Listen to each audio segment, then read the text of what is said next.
with Elliott Schwartz. Hi. Hi, famous composer, ACA member, Long time. person who's going to have a piece on the 75th anniversary concert. And we're going to start with some general questions about life as a composer. That sounds great. All right. And, shoot. All right. So, what have been, in your opinion, some of the positive changes in the world of contemporary concert music over the last 25 years, and what would some of the negative changes over the last 25 years have been? You start with a really I do. big question. The big view. Well, one of the changes, of course. Now, when you say 25, I can't remember what happened 25 years ago. 30, but whatever. certainly what's happened electronically, the development of the LP record and then CDs, that goes back probably 50 years. But it made music so much more accessible to so many people, and obviously tape recording. Mm-hmm. And I recall that in my childhood, which is like the dark ages, 1940s, 50s, to hear music that wasn't already commercially recorded, you had to either be at the concert or have a friend who had recorded in some kind of primitive way. And increasingly it became easier and easier for people to exchange ideas, share ideas, so that a new piece could be premiered in New York and heard 2 days later in Tokyo by people who cared. Mm-hmm. So that's very positive. I'm not even talking yet about the use of electronic material to create music, which is another whole story. Negatively,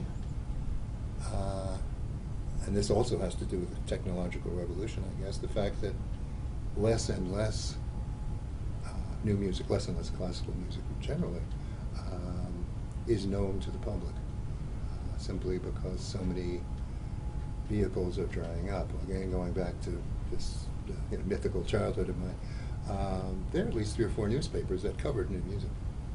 And now, of course, we're down to 1. Mm-hmm. And at one point, any one of the major halls in New York City, or London, or Paris, or Boston, San Francisco, any concerts taking place in those venues would immediately get coverage. And so right now there's a kind of less and less press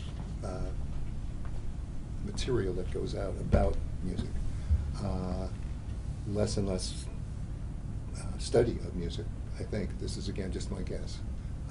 Fewer and fewer students at colleges taking courses in music literature, music appreciation. I'm not even thinking of music majors, simply people who are interested in the subject.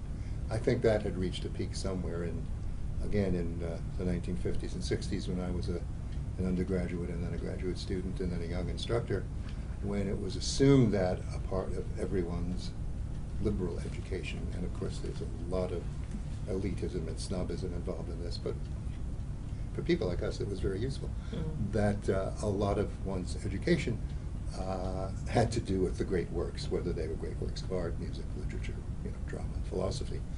And I think the menu for students right now has become much broader and much more diverse. I would say that at many schools right now, with limited budgets, colleges and universities have to decide which visiting artists to bring in, and if you have to choose between a great string quartet and a koto ensemble, you'd be making a very tough choice.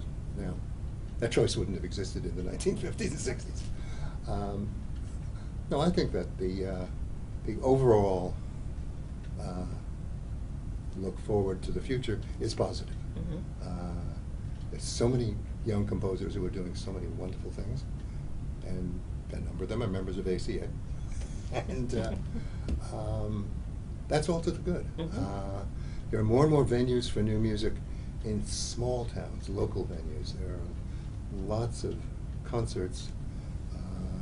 One that's just started to spring up in Brunswick, Maine, where we lived for many years, and where I taught for many years, in a little room adjoining a cafe and a restaurant. You probably know this, the Frontier Cafe I series. believe I saw you there. I think you've had a piece played there. Yeah. But places like that, new music being done in churches, being done in in libraries. Mm-hmm. We're not reliant as perhaps we used to be on the myth of the great concert hall. It's becoming again decentralized in lots of very good positive ways. Do you want to talk about any of the sort of aesthetic isms in the past 25 years, good or bad, or do you have opinions about that? I think they're all good. Okay. I don't know what bad would mean. Okay. In this context. Anything that gets people to compose, that stimulates you to want to write music, that takes you off the streets, more or less, is worthwhile. It could be surrealism, it could be minimalism, it could be eclecticism, it could be collage, quotation.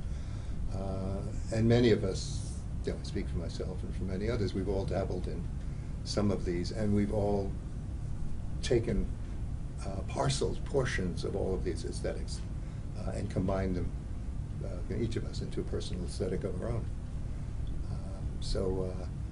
I think that the changes, and the ones that seem to be the most interesting, to me at least, and are minimalism, the use of collage and quotation, and when Dan Godfrey and I wrote a book called Music 1945, I think we coined a silly word like historicity or historicism, the use of the past, the use of other music. Some people might call this postmodernism. Serialism, certainly, which has been very valuable for lots of people. The use of chance, choice, improvisation, new venues. I had just, a few moments ago, mentioned some, but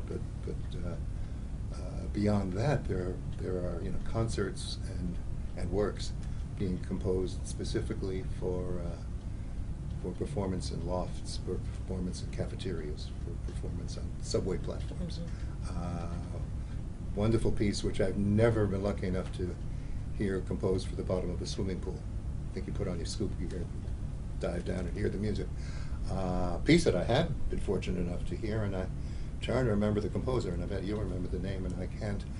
I think it's Max Neuhaus, which you hear when you stand on a particular corner in New York City above a subway grating, and the sounds come up to you. I mean, these are all venues that and in a sense, music or musical composition, not simply as performance, but as installation in the sculptural sense or the architectural sense. All of that's to the good. And we don't have to all love all of it, but it's very good that it exists, and we've all learned something from all of it. And, Okay. next question. Next question.